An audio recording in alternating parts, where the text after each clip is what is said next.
सभी को trick centre की ओर से गुड इवनिंग। आज का क्वेश्चन कोड है TRN 25वां कोड है, ध्यान से आप सभी देखेंगे। पहला नंबर सवाल का था 120 में भाजकों की संख्या क्या है। 120 में भाजकों की संख्या क्या है, ध्यान देना है। 120 में भाजकों की संख्या,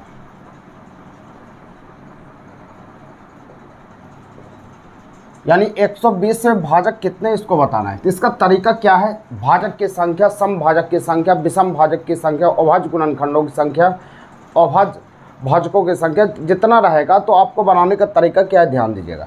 120 को आराम से तोड़ लेते हैं। इसको 2 से काटेंगे, 6 बार में कटेगा, 60 हो गया। फिर 2 से 30 बार में, फिर 2 से 15 बार में, फिर 5 से 3 बार में, इतना कटेगा। इसको लिख सकते हैं 2 पर पावर 3 गुना 5 पर पावर 1 गुना 3 पर पावर 1, यह लिख सकते हैं। सिर्फ तोड़ना है आपको, ध्यान देना है, आपको समझ में अच्छी तरह से आ जाएगा। तो इसमें पूछेगा भाजकों की संख्या। भाजकों की संख्या मतलब इसका वीडियो अभी हम तुरंत बोल देंगे, भेज देंगे, इसको ध्यान से देखिएगा। भाजकों की संख्या ये क्या है, इस पर आधारित सवाल पूरा हम समझा देंगे। तो भाजकों की संख्या जैसे पूछेगा तो बस कुछ नहीं करना, जितना आप इस पर पावर चढ़ाए एक एक बढ़ा लीजिए। 4, इस पर पावर 1 है तो 2, इस पर पावर 1 है तो 2, सबको गुना कर लीजिए। गुना करेंगे 4 दूना 8, दूना 16, तो भाजकों की संख्या ये 16 हो जाएगा। बस इतना ही काम करना है, आपका आंसर हो जाएगा 16 उत्तर हो जाएगा। क्या बोले हमने कि बस पावर को एक एक बढ़ा लीजिए, उसके बाद गुना कर लीजिए, आपका उत्तर हो जाएगा। यही भाजकों की संख्या होगा। अब कहेगा कि समभाजकों की संख्या क्या होगा, विषम भाजकों की संख्या क्या होगा, इसको आपको बताना है। तो समभाजकों की संख्या इसी में हम सिखा देते हैं, आगे सवाल मिलेगा। समभाजक, जैसे भाजक बोला तो एक एक बढ़ा देंगे, समभाजक बोलेगा। समभाजकों की संख्या, इसका एक स्पेशल वीडियो बना है, उसको भेजेंगे तो कंप्लीट हो जाएगा। समभाजकों की संख्या बोलेगा तो सम पर पावर जितना है उसको उतना ही लिख लेना। उसके बाद एक एक बढ़ता है, बढ़ा के लिख लीजिए। बढ़ा के लिखेंगे, 1 पावर है तो 2 होगा, 1 पावर है तो ये भी 2 हो जाएगा। 3 दूना 6 दूना 12, समभाजकों की संख्या 12। अगर इसी में कहता विषम भाजकों की संख्या, विषम भाजकों की संख्या कहता, विषम भाजकों की संख्या जैसे बोलता, तो आपको कुछ नहीं करना है। तो सम में विषम आया, लेकिन विषम में सम जाता ही नहीं है। विषम में सम जाता नहीं है, तो सम पर पावर जितना है छोड़ दीजिए, और जो विषम पर पावर है एक एक बढ़ा लीजिए। 2 गुना 2 4, ऐसे देख सकते हैं आप। 12 4 16, यानी सम विषम मिला के 16 मिला, और भाजक मतलब सम विषम दोनों मिक्स रहते हैं। देखिए दोनों का जोड़ इसके बराबर हो गया। तो आपको पता चल गया कि आपसे पूछेगा भाजक की संख्या, तो गुणनखंड कर लेंगे, एक एक बढ़ा करके गुना कर लेंगे, आपका आंसर हो जाएगा। सम भाजक बोलेगा तो सम पर पावर जितना रहेगा उतना ही डालना है, उसके बाद विषम पर एक एक बढ़ा के गुना कर लेना। और विषम भाजक की संख्या पूछेगा तो विषम में सम जाता ही नहीं है, विषम में सम जाता नहीं है, उसको छोड़ देना है। सम पर पावर जितना है उसको छोड़ दिए और एक एक बढ़ा करके गुना कर लीजिए, आपका आंसर है। यही आपका आंसर, तीनों हम समझा दिए। अब सवाल जैसे मिलता जाएगा उससे बनाते जाएंगे। सवाल नंबर 2 कहता है, सवाल नंबर 2 कहता है 100 में समभाजकों की संख्या क्या है। 100 में समभाजक की संख्या आपसे पूछा जाता है। तो आइए 100 को हम 2 नंबर कहता है, 100 को हम तोड़ लेते हैं। 2 50 बार में कट गया, 2 25 बार में कटा, 5 5 बार में काटेगा। इसको लिख सकते हैं 2 पर पावर 2, 5 पर पावर 2। समभाजक बोला तो सम पर पावर जितना है उतने लिखाएगा, विषम पर पावर 1 बढ़ जाएगा, तो आपका हो जाएगा 6। यही उत्तर 6 हो जाएगा, यही आंसर 6 हो गया। समझ में आ गया। अगला 3 नंबर सवाल का था 50 में विषम भाजकों की संख्या क्या है। तो 50 को हम तोड़ लेते हैं, 5 गुना 5, उसका फिर 2 हो जाएगा। 5 25, इसको डायरेक्ट भी लिख सकते हैं, इसको काट सकते हैं 10 बार में, फिर 5 गुना 10, तो 5 पर पावर 2 गुना 2 पर पावर 1। तो विषम में सम जाता ही नहीं, ये हट जाएगा। बस यहाँ पर 2 है तो 2, 5 पर पावर 2 है, 1 बढ़ जाएगा, तो इसका आंसर 3 होगा। आप बोलेंगे कैसे 3 इसमें कर लिए, 3 क्या है। तो 50 को सोचिए कि 50 में हमको विषम भाजक की संख्या क्या है। तो विषम 5, इसको काटा, इस पर पावर 2 यानी 2 बार इसको काटा, और 1 बार काटता है, तो कुल मिलाकर 3 बार होता है। 3 बार होता है, इसीलिए विषम भाजक की संख्या ये 3 हो जाएगा। समझ में आ गया। विषम में सम जाता नहीं है, एक बढ़ा के गुणा कर लीजिए, बढ़ा के लिख लीजिए, आपका आंसर हो जाएगा। चलिए आगे बढ़ते हैं। सवाल नंबर 4 का आंसर सवाल नंबर 4, 500 के अभाज्य गुणनखंडों की संख्या क्या? अभाज्य गुणनखंड की संख्या कहता है, अभाज्य गुणनखंड की संख्या कहता है, ये अलग चीज़ है। 500 को हम तोड़ लेते हैं, अभाज्य गुणनखंड की संख्या, इसको 5 से काटेंगे 100 बार में कटेगा, फिर 5 से काटेंगे 20 बार में कटेगा, फिर 5 से काटेंगे 4 बार में कटेगा, फिर 2 से काटेंगे 2 बार में कटेगा। इसको हम लिख सकते हैं 5 पर पावर 3 और 2 पर पावर 2। अभाज्य गुणनखंडों की संख्या से पावर जुड़ता है, 3 + 2 = 5। ये अभाज्य गुणनखंडों की संख्या हो जाएगा 5, यही उत्तर हो जाएगा 5। समझ में आ गया। अभाज्य गुणनखंड ऐसे बनाते हैं। अगला सवाल 300 में अभाज्य भाजकों की संख्या क्या है? ये हर टाइप का सवाल आ रहा है, एक वीडियो भेजेंगे उसमें पूरा सारा डिटेल्स दिया गया है, सारा चीज़ समझ में आ जाएगा। 300 में अभाज्य भाजकों की संख्या क्या है? ये अगले टाइप का सवाल है। 300 में अभाज्य भाजकों की संख्या, 300 आप लिखिए, इसको 2 से काटेंगे 150 बार में, 2 से काटेंगे 75 बार में, 5 से काटेंगे 15 बार में, 5 से काटेंगे 3 बार में, हो गया। इसको लिख सकते हैं 2 पर पावर 2, 5 पर पावर 2 गुणा 3, ऐसे लिख सकते हैं। तो अभाज्य गुणनखंडों की, अभाज्य भाजकों की संख्या, अभाज्य भाजक की संख्या रहेगा तो जितना पार्ट में ये टूटा है, 3 पार्ट में टूटा है, तो अभाज्य भाजकों की संख्या 3 हो जाएगा। यही उत्तर है। सबका नाम याद रखना पड़ेगा, तब समझ में आ जाएगा। अभाज्य भाजकों की संख्या 3, ऑप्शन नंबर डी हो जाएगा। 6 नंबर आइएगा, कहता है रामू का विवाह, यह हम पढ़ा चुके हैं एज में, रामू का विवाह 6 वर्ष पूर्व हुआ था। इस तरह के सवाल को बनाने के लिए बहुत आराम तरीका से हम बताए हैं, सिर्फ पूर्णांक को आप तोड़िए। सवाल एक बार हम पढ़ देते, ध्यान दीजिएगा। सवाल कहता है रामू का विवाह 6 वर्ष पूर्व हुआ था, आज उसकी आयु विवाह के समय की आयु का 1.1/4 गुनी है, तो रामू की वर्तमान उम्र क्या है? तो सिर्फ आप पूर्णांक तोड़िए, 1.1/4 को 5/4 लिख दिए। इसको हम कहते हैं विवाह के समय की आयु, जब शादी हुआ था उस समय की आयु, और इसको वर्तमान आयु कहते हैं। ध्यान दीजिएगा, आपको समझ में आ जाएगा। तो कहता है कि 6 साल पूर्व हुआ था, पूर्व जितना साल पूर्व रहेगा बस ये दोनों का घटाव चलेगा। तो एक में 6 साल पूर्व, 5 में निकालेंगे, वर्तमान उम्र हो जाएगा 6 × 5 यानी 30 वर्ष हो गया वर्तमान में। अब कहता है उसकी रामू 1.1/4 गुनी, तो रामू की वर्तमान आयु क्या? तो 30 वर्ष हो गया वर्तमान है, तो पूछता है। यही आंसर 30 हो गया और कुछ नहीं करना, 30 वर्ष आंसर हो जाएगा। अगले सवाल की ओर आइएगा, सवाल नंबर 7 पर आइए। बहुत आसान सवाल है, मेरे पास यदि पढ़ते तो PDF को बनाने में कमी नहीं कीजिएगा, आपको बहुत कुछ समझ में आ जाएगा। सवाल नंबर 7 की ओर बढ़िए। 7 नंबर कहता है मिशेल का विवाह 9 वर्ष पूर्व किया था, आज उसकी आयु उसके वर्तमान समय की आयु के 1.1/3 है, इसको 4/3 लिखिएगा। यह विवाह के समय की आयु हुआ और यह वर्तमान आयु हुआ, वर्तमान समय की आयु हुआ। तो कहता है यहाँ पर कहता है कि 9 वर्ष पूर्व, बस ये दोनों का घटाव, 1 में 9 कर लेंगे, 4 में जाएंगे वर्तमान में, तो 9 × 4 जो कि 36 आएगा। पिछला सवाल में यही से पूछा था।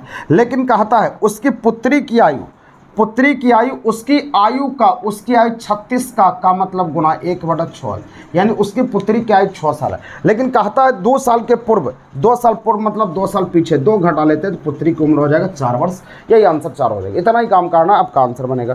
ये सब सवाल में क्लास में बताए हैं, मने मन मौखिक भी आंसर इसका दे सकते हैं, आप मने मन सवालों को बना सकते हैं। अगले सवाल की ओर आइएगा। एक व्यक्ति की आयु उसकी माता की आयु का 2/5 है, ध्यान देना है। एक व्यक्ति की आयु उसकी माता की आयु का 2/5 है। एक व्यक्ति की आयु उसकी माता की आयु का 2/5 है।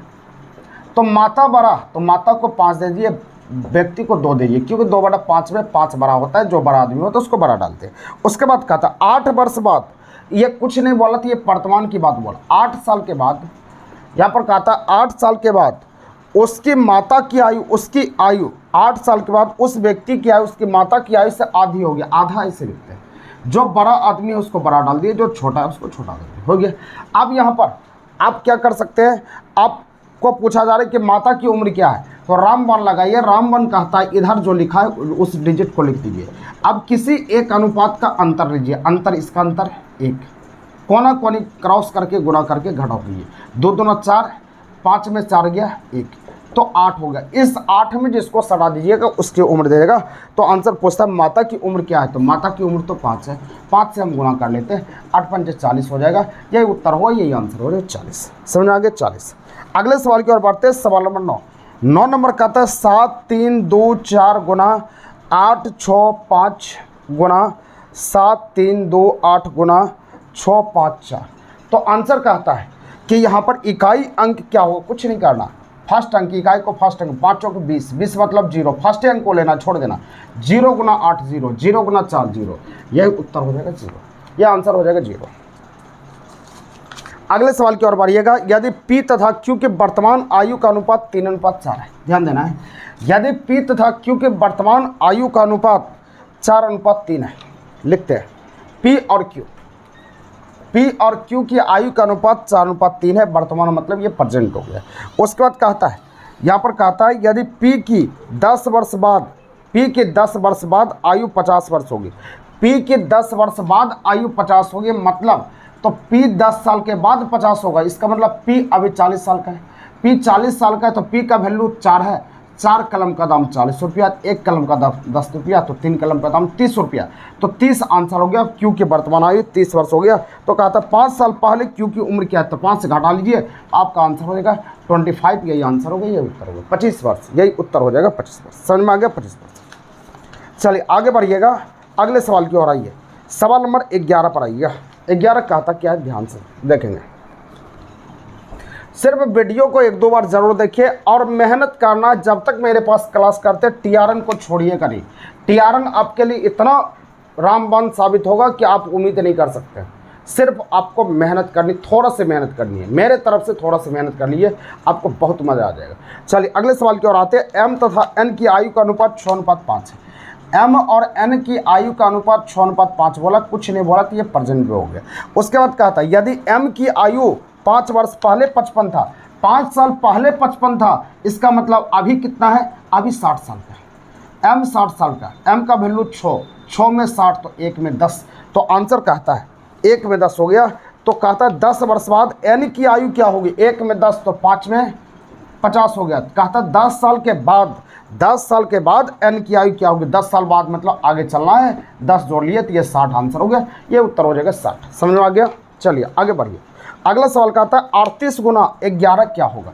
ये सवाल हम बताए हुए, 38 गुना 11, कुछ नहीं करना, दोनों को हटा दीजिए और दोनों को सटा दीजिए।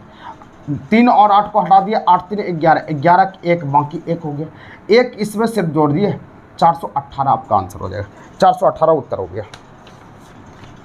अगला सवाल है 4326 और बीच में x है, 4 से विभाजित है, तो x बराबर क्या होगा, ऐसे लिखा हुआ है 13 नंबर, 4326 और यहाँ x है, 4 है। कहता 4 से ये विभाजित है तो x का मान क्या होगा, ये सब ऑप्शन से बनाया जाता है। b 2 है और यहाँ 3 नंबर 3 है और d नंबर 5। तो यहाँ पर 4 से विभाजता का नियम कहता है कि लास्ट 2 अंक 4 से कटेगा तो वो 4 से विभाजता का नियम होगा। अगर 1 यहाँ पर रहता तो 14 तो नहीं 4 से कटेगा, अगर 2 रख देते हैं तो 24 बनेगा, ये 4 से कट जाएगा, ये आपका आंसर सही है, आंसर हो जाएगा 2, ये आपका 2 हो जाएगा, ये उत्तर हो जाएगा 2 हो जाएगा। समझ में आ गया। अगले सवाल की ओर बढ़ते हैं, आपका आंसर हो गया 2। अगले सवाल की ओर बढ़िएगा, अगला सवाल पढ़ाइए। सवाल नंबर यहाँ पर कहता है आगे, अगला सवाल है 15 नंबर। 15 नंबर यहाँ कहता है 8325, यहाँ 0 कहता है x के स्थान पर क्या होगा ताकि यह 3 से कट जाए, 3 से ये पूरी कट जाए। तो यहाँ पहला ऑप्शन कहता है यहाँ पर a number 0, b number 1, c number 2 और d नंबर नन, ये कहता है। तो 3 से विभाजता का नियम होता है सबका जोड़ यदि 3 से कट जाए वो 3 से विभाजता का नियम होता है। तो सबको जोड़ते 8 3 11, 11 2 13, 13 5 18, 18 में से यहाँ पर 0 डाल दिए, 18 ही हुआ। तो यहाँ पर 18 हो गया, तो ये 3 से ऑलरेडी कट रहा है, तो यहाँ पर आप 0 भी रख सकते हैं तो वो चलेगा। 1 यहाँ पर आएगा तो 1 आएगा तो ये 19 हो जाएगा, 1 तो कभी नहीं होगा। अगर 18 में यहाँ 2 रख देते तो 18 2 20 हो जाएगा, 20 से नहीं कटेगा, इसीलिए a का मान x का मान 0 हो जाएगा, यही आंसर है। क्योंकि 8 3 11, 11 2 13 5 18, 18 तो ये कट रहा है, कट रहा है, तो अगर यहाँ पर कुछ दूसरा रखते तो और जुट जाएगा, 3 से कटेगा नहीं, इसलिए आपका आंसर 0 होगा। अगले सवाल की ओर आएगा, सवाल नंबर 16 पर आइए। 9 से विभाज्यता का नियम कहता है। 9 से विभाज्यता का नियम आपको पता है, सभी अंकों का योगफल। जो विभाज्यता का नियम नहीं जानते वो हम वीडियो इसका डाल देंगे। 16 नंबर देखिए, यहाँ पर कहता है 6 5x 5, तो यहाँ 9 से कटना चाहिए। पहला ऑप्शन कहता है 0, दूसरा ऑप्शन कहता है 1, तीसरा ऑप्शन कहता है 2 और चौथा ऑप्शन कहता है 9। तो यहाँ पर x बराबर क्या होगा ये कहता है। 9 से विभाज्यता का नियम 6 5 11, 11 5 16, 16 हो गया, तो 16 9 से कटता नहीं है, तो यहाँ पर 2 रहता तो 18 पुट जाता, तो ये कट जाता, इसीलिए आपका आंसर 2 हो जाएगा, ये उत्तर हो जाएगा। अगला सवाल आइए। अगला सवाल कहता है 5000 रुपया का 10% वार्षिक दर से 2 वर्ष का चक्रवृद्धि ब्याज क्या होगा। तो चक्रवृद्धि ब्याज निकालने के लिए आपको हम सिखाए हुए थे 10% वार्षिक दर से 2 साल का 21 होता है, इसको याद रखिएगा, 21 होता है, हम क्लास में पढ़ाएंगे तो समझ में आ जाएगा। बस 21% निकाल लीजिए, आपका आंसर हो जाएगा 5 हो गया, 5 दूना 10, 10 50 आंसर हो गया, ये उत्तर हो जाएगा। 21 होता है, 2 साल का 21 होता है, इसको याद रखना। 5000 में 2000 है ना, 2000 यहाँ डाल लीजिए, 2000 डाल लीजिए, तब इसका आंसर ये गड़बड़ हो जाएगा। 2 यहाँ हो जाएगा, 2 दूना 4, 420 हो जाएगा, ये उत्तर हो जाएगा 420। ओहो, ये तो ठीक है था, 1050 5000 था ना, ठीक था आंसर। ये दूसरा सवाल हम पढ़ लिए, ठीक है, 1050 ये ठीक है आपका, दूसरा सवाल हम पढ़ लिए थे। अगला सवाल है, अगला सवाल नंबर 20 पर आई है, हम 20 को देख रहे थे। 20 नंबर सवाल यहाँ कहता है, 19 नंबर आइएगा, 19 से 1 बचा हुआ, 18 को होता, 19 नंबर यहाँ आइएगा। 19 नंबर कहता है 2000 रुपये का 5% वार्षिक दर से 2 वर्ष का, इसका सूत्र होता है R².RT, ये R होता है, ये T होता है, R².RT सूत्र होता है, इसको ध्यान रखिए, R².RT। तो R² मतलब 5 के स्क्वायर 25, .RT 10 बटा 100, इसको हल करना है, बस इसको हल करके सॉल्यूशन करके बताइएगा आपका आंसर क्या होता है। 20 नंबर कहता है 3000 रुपया का 4% वार्षिक दर से 2 साल का, बस कुछ नहीं करना, R² 4 के स्क्वायर 16, .RT 8 बटा 100, बस इसको हल करना, आंसर होगा चक्रवृद्धि ब्याज निकल गया। और आज आप मेरे पास पढ़ेंगे क्लास में तो फिर समझ में अच्छी तरह से आ जाएगा, क्लास में जब चैप्टर स्टार्ट होगा तो समझ में आ जाएगा चक्रवृद्धि ब्याज बढ़िया से। अगला सवाल कहता है, यदि निम्नलिखित शब्दों को शब्दकोश के क्रम में व्यवस्थित किया, ये कई बार आपके क्वेश्चन में आया हुआ है। एक सवाल हम बना देते हैं, फिर आप घर में बनाते रहेंगे इसको। एक सवाल हम बनाते हैं, यहाँ पर कहता है ए नंबर LEAST, बी नंबर कहता है LEASE, सी नंबर कहता है LEAPT, डी नंबर यहाँ पर है LEASH, ई नंबर है LEARN। देखिए ध्यान देना, कौन सा मिडिल में आएगा, कुछ नहीं करना, जो सब में मिलेगा उसको हटा लीजिए। LE सब मिल रहा है, अलग हटेगा 18 19 16 19 19, तो जो सबसे पहले आएगा उसको ले लीजिए 1 नंबर। उसके बाद 16 के बाद क्या होगा 18, ये 2 नंबर, 18 के बाद 19, जिसको नंबरिंग कर दिए फिर उसको देखना नहीं, 19 19 19 सब में है, उसके आगे बढ़ जाइए। ये 20 हुआ, ये 5 हुआ, यह हो गया 8, तो 2 नंबर तक हो गया, तो 3 नंबर पर तो ये जाएगा, 4 नंबर ये जाएगा, 5 नंबर ये जाएगा। तो कहता है मध्य में कौन होगा, मिडिल मतलब 5 व्यक्ति है, 5 व्यक्ति में से मिडिल में कौन होता है, तो मिडिल में वही होता है 3 नंबर वाला होता है। तो 3 नंबर का कुर्सी जिसको दिया ये मिडिल में हो जाएगा, ये आंसर होगा। अब उम्मीद करते हैं ये समझ में आ गया होगा। तो 22 और 23 इसका आंसर आप सभी देंगे, क्योंकि ये कई बार हम बता चुके हैं, इसका आंसर आपको देना है। अगले सवाल की ओर बढ़ेंगे। 3 1/3 14 1/14 25 1/25, तो इसमें क्या करना है, इसमें तो कुछ दिया ही नहीं है, इसमें कुछ दिया ही नहीं है, ये सीरीज है क्या, सीरीज देखते हैं। 3 हुआ, 1/3 हो गया, उसके बाद यहाँ पर आपका है 3 को 1/3 लिखा, 14 को 1/14 लिखा, 25 को 1/25 लिख देगा, फिर आगे आपका हो जाएगा क्या, यहाँ पर सीरीज देखना पड़ेगा, सीरीज क्या बढ़ रहा है, सीरीज बढ़ रहा है। यहाँ पर देखिए 3 से हो गया 14 हो गया, तो 11 बढ़ा, 14 से 11 बढ़ गया, फिर ये 25 हो गया, 25 से 11 बढ़ेगा 36 होगा, तो यहाँ पर आपका होना चाहिए 36 होना चाहिए, 36 आ जाएगा, ये आंसर 36 हो जाएगा। देखिए समझा देते, समझिए सीरीज है, सीरीज पकड़ना पड़ेगा आपको, सीरीज है। सवाल 24 नंबर का आता है। 24 नंबर यहाँ का है, 3 है उसको 1/3 लिख दिया, 14 है 1/14 लिख दिया, 25 है 1/25 लिख दिया। तो यहाँ पर कहा था वट, देखिए यहाँ पर 3 से 11 बढ़ा 14 हो गया, 14 से 11 बढ़ा 25 से 11 बढ़ेगा तो यह 36 होगा ना, ये 36 हो गया। अगला फिर बोलता है तो 1/36 हो जाता है, इसी तरह चलते जाता है। आंसर होगा 36। सवाल में ये 25 का आता है, 3, 5, 6, 11, 9, 17, 12। इसको देखिए यहाँ पर क्या हो रहा है, ध्यान देना है। यहाँ पर क्या हो रहा है, 3 से 5 हुआ 2 बढ़ा, फिर 5 से 6 हुआ 1 बढ़ा, यहाँ पर फिर 5 बढ़ गया, फिर यहाँ पर घट गया। ये तो सीरीज नहीं चल रहा है, देखना पड़ेगा डबल सीरीज है क्या इसमें। देखिए इसमें दिखाते हैं, 3 दूना 6, 3 बढ़ा, फिर यहाँ पर 3 बढ़ा, फिर यहाँ पर 3 बढ़ा, यहाँ डबल सीरीज है। 5 से 6 बढ़ा, यहाँ 6 बढ़ा, फिर 6 बढ़ेगा, ये 17, 6, यह आपका 23 हो जाएगा। आंसर 23 हो गया, ये उत्तर हो जाएगा 23। 23 आंसर होगा, 23 हो गया, समझ में आ गया। आंसर 23 होगा, ये उत्तर होगा 23। 23 ऑप्शन में है, हाँ 23 ऑप्शन में आंसर होगा। अगला सवाल 26 पर आइएगा, 26 को बनाते हैं, ध्यान दीजिएगा। 26 देखिए 26 से हमारे यहाँ पर कहता है, यदि किसी महीने की शुरुआत मंगलवार से, शुरुआत मतलब 1 तारीख मंगल, अब कहता है तो उस महीने की 14 तारीख को कौन सा, याद रखिएगा 7, 14, 21 और 28, कोई भी डेट में ये जोड़ दीजिएगा तो वही दिन रिपीट करता है। तो एक में हम कितना जोड़े कि 14 के करीब पहुंच जाए। तो आप बोलते हैं यहाँ 14 तारीख पहुँचता है ना, हाँ 14 तारीख को कौन सा दिन था, तो इसमें 7, 14, 21, 28 को एक में यदि हम 14 ही जोड़ लेते हैं तो 15 तारीख तो मंगलवार हो जाएगा, ये 15 तारीख मंगलवार होगा। लेकिन 14 तारीख पूछता तो एक दिन पहले है तो पहले आ जाएंगे, तो सोमवार आंसर हो गया, ये उत्तर हो जाएगा सोमवार। समझ में आ गया, सोमवार।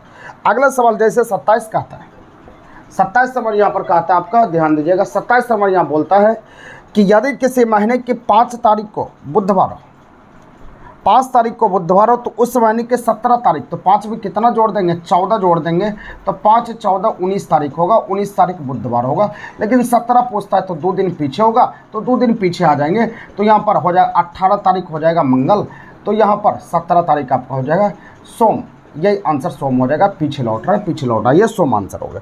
उसी तरह 28 का आंसर हमको देना है कि 28 नंबर क्या होगा, 28 नंबर 1 बना देते हैं। 28 नंबर सवाल कहता है, यदि किसी महीने के 28 तारीख को रविवार हो तो उस महीने की शुरुआत क्या हुआ। शुरुआत मतलब 1 तारीख का था, याद रखना। जिस प्रकार से आगे जाने के लिए प्लस किए, उसी प्रकार के पीछे आने के लिए आपको माइनस करना है। तो 28 में 28 हम घटा लेते हैं, तो 0 तारीख हो गया रविवार, तो 0 तारीख ये रविवार हो गया। तो हमको पूछा 1 तारीख को कौन सा दिन होगा, तो 0 का आगे 1 होता है, 1 तारीख क्या हो जाएगा, सोमवार। बस यही आंसर होगा, सोमवार। समझ में आ गया, आंसर हो जाएगा सोमवार, कोई दिक्कत नहीं है, सोमवार आपका आंसर हो जाएगा। अब उसके आगे आएंगे, यदि किसी महीने की 29 तारीख को, इसका 29 नंबर आप आंसर बनाएंगे, आंसर हमको देंगे 29 नंबर। यदि कोई आदमी किसी बिंदु से पूर्व दिशा की ओर चलता है, तो आगे बढ़ना है। अगले सवाल 30 पर आएंगे, 30 का हम बना देते हैं, उसका आंसर देंगे, 29 का आप खुद आंसर देंगे। देखिए सवाल नंबर 30 क्या कहता है, ध्यान दीजिएगा। सवाल नंबर 30 कहता है, कोई आदमी किसी बिंदु से, पहले हम 4 लाइन खींच देते हैं। यहाँ पर देखिए इस दिशा को पूर्व कहते हैं, इधर पश्चिम, ऊपर उत्तर और नीचे दक्षिण। सवाल का कोई आदमी किसी बिंदु से, कोई बिंदु ये होगा, किसी बिंदु से, यहाँ पर कहता पूर्व, पूर्व मतलब इस तरफ होता है, इस तरफ आराम से चलिए, पूर्व दिशा की ओर कुछ दूरी तय करता है, वहाँ से वहाँ 2 बार दाहिना, दाहिना मतलब जिधर हाथ घूमेगा दाहिना होगा, 1 बार दाहिना हो गया। फिर मेरा हाथ इधर घूम रहा था, 1 बार दाहिना, 2 बार दाहिना घूम गया। उसके बाद 2 बार दाएं तरफ मुड़ता है, तो अभी वह किस दिशा में चल रहा है, इस तरफ चल रहा है। इस तरफ का नाम क्या होता है, पश्चिम, क्योंकि पश्चिम लिखा हुआ, आंसर पश्चिम हो जाएगा, ये उत्तर पश्चिम हो गया। अगला सवाल कहता है, कोई आदमी किसी बिंदु से उत्तर दिशा का, आप इसका आंसर बनाएंगे, उत्तर मतलब ऊपर चले जाएंगे, जिस तरफ हाथ घूमेगा वो दाहिना होगा, जिस तरफ हाथ नहीं घूमेगा वो बायां होगा, इसका आंसर आपको देना। अगला सवाल 32 पर आते हैं। 32 सीरीज है, सीरीज 8, 3, 11, 7, 5, 12, 10, 3, 13, ये सीरीज हो जाएगा, आंसर हो जाएगा। 33 नंबर सवाल आप देखिए, 33 नंबर सवाल कल भी हम बताए थे, तो देखिए आज हम फिर से बता देते हैं। जो नहीं समझे, जो आज आए हुए वो ध्यान से देख लीजिएगा, उसको समझ में आ जाएगा। यहाँ ध्यान से देखना है, आज आने वाले स्टूडेंट देखिए ध्यान से। कि आपको करना क्या होता है। यहाँ पर काला, यहाँ पर पीला, ये लाल, उसका बैगनी, उसके बाद पीला, यहाँ पर है लाल, उसका जामुनी, और यहाँ पर नारंगी, और यहाँ पर लाल। तो कहता है यहाँ पर कि बैगनी के विपरीत फलक पर, बैगनी आप देखिए कि बैगनी यहाँ पर, पीला और लाल, पीला और लाल यहाँ पर कॉमन आ रहा है, तो जो कॉमन आ गया उसको हटा दे, बैगनी के विपरीत काला हो जाएगा। ये आंसर काला उत्तर होगा, आंसर हो गया काला। समझ में आ गया? जो कॉमन आएगा कॉमन को हटा लीजिए, जो बच जाएगा वही आंसर होगा। उम्मीद करते हैं कि समझ में आ गया होगा। जो नए इस चैनल पर है, चैनल को सब्सक्राइब नहीं किया, सब्सक्राइब कर लीजिए। नेक्स्ट वीडियो के साथ कल मिलते हैं, तब तक इलेक्ट्रिक सेंटर की ओर से जय हिंद।